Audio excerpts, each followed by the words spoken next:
बीते दिनों से अरावली पर्वत काफी सुर्खियों में है और उसका कारण है सुप्रीम कोर्ट का वर्डिक्ट जो 20 नवंबर 2025 को तत्कालीन सीजीआई गवई की बेंच ने फैसला सुनाया। फैसला ये था कि जो अरावली पर्वत है उसकी परिभाषा अब बदल दी गई। उसकी परिभाषा अब ये है कि 100 मीटर या 100 मीटर से अधिक ऊंचाई वाले पहाड़ों को ही अरावली पर्वत संरक्षित क्षेत्र में माना जाएगा, यानी कि उनको ही अरावली पर्वत माना जाएगा। अभी हमारी मौजूदगी अरावली पर्वत पर ही है। घिलौट इस क्षेत्र का नाम है जो अलवर लोकसभा क्षेत्र के अंतर्गत आता है। मेरे पीछे आप हरियाली देख रहे हैं, ये काफी हरियाली है। इसके चारों तरफ पहाड़ नजर आएंगे और यही पहाड़ है अरावली।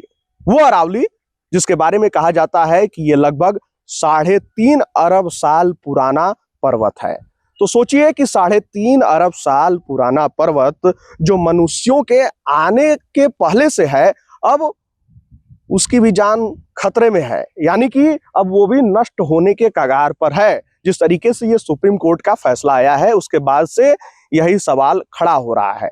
इसका कारण है एफएसआई 2010 की रिपोर्ट के अनुसार 12,081 पहाड़ हैं, जिनमें से 1,048 पहाड़ ऐसे हैं जो नई परिभाषा को परिभाषित करते हैं, यानी कि जो नई परिभाषा है अरावली की कि 100 मीटर या 100 मीटर से अधिक ऊंचे वाले पहाड़ सिर्फ 1,048 हैं, यानी कि 90% हिस्सा जो है उस क्राइटेरिया को पार ही नहीं करता है। यानी कि 100 मीटर से नीचे के पहाड़ हैं 90%, यानी कि उस पर खनन शुरू हो जाएगा। धीरे धीरे वो पहाड़ खत्म हो जाएंगे और वो पहाड़ जिसको भारत की रीढ़ का हड्डी कहा जाता है, वो रीढ़ की हड्डी तोड़ दी जाएगी। हम खड़े हैं सीधा क्योंकि हमारी रीढ़ की हड्डी सीधी है। मनुष्य के रूप में देखा जाए तो जब ये रीढ़ की हड्डी टूट जाती है तो भोजपुरी में कहावत है कि आदमी बैठक हो जाला। तो ठीक उसी तरीके से मनुष्यों का जीवन भी बैठ जाएगा जब ये रीढ़ की हड्डी तोड़ दी जाएगी, क्योंकि मरुस्थल, जैव विविधता और जलवायु परिवर्तन को लेकर बहुत कुछ अरावली पर निर्भर करता है। अरब सागर के तरफ से जो जलवायु आती है उसमें अहम रोल जो है अरावली पर्वत का है, क्योंकि ये उसके समानांतर है और जिसके कारण से जो है सीधे हिमालय के तरफ जलवायु जाकर टकराता है। और जहां जहां हिमालय पर्वत है, यानी कि जम्मू कश्मीर, उत्तराखंड, हिमाचल प्रदेश, उन तमाम क्षेत्रों में बर्फबारी और भारी वर्षा देखने को मिलती है। तो वो जलवायु भी पूरा बदल जाएगा। दिल्ली में जो लगातार प्रदूषण को लेकर हाय तौबा मचा हुआ है, लगातार एक QI नया नया रिकॉर्ड बना रहा है, वो सारी दिक्कतें दिल्ली NCR में देखने को मिलेंगी और उसके साथ ही साथ राजस्थान में भी वो दिक्कतें आ सकती हैं।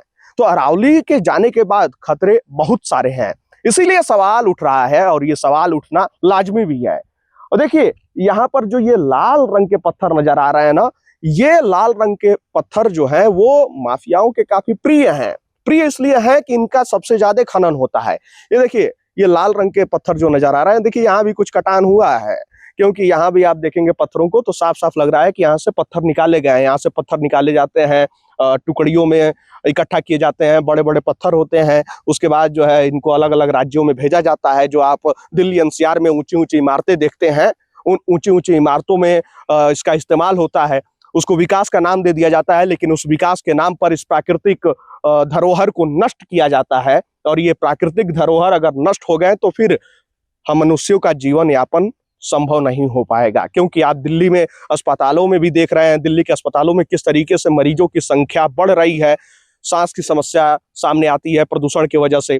तो ठीक वैसे ही अगर दिल्ली NCR का इलाका अगर प्रभावित हो गया तो सोचिए कि क्या स्थिति होगी। इसीलिए सवाल उठ रहा है सुप्रीम कोर्ट के इस पूरे निर्णय पर। खैर, आपको क्या लगता है कि इस पर पुनर्विचार की जरूरत है कि नहीं है? आप अपनी राय कमेंट बॉक्स में हमारे साथ जरूर साझा कीजिएगा।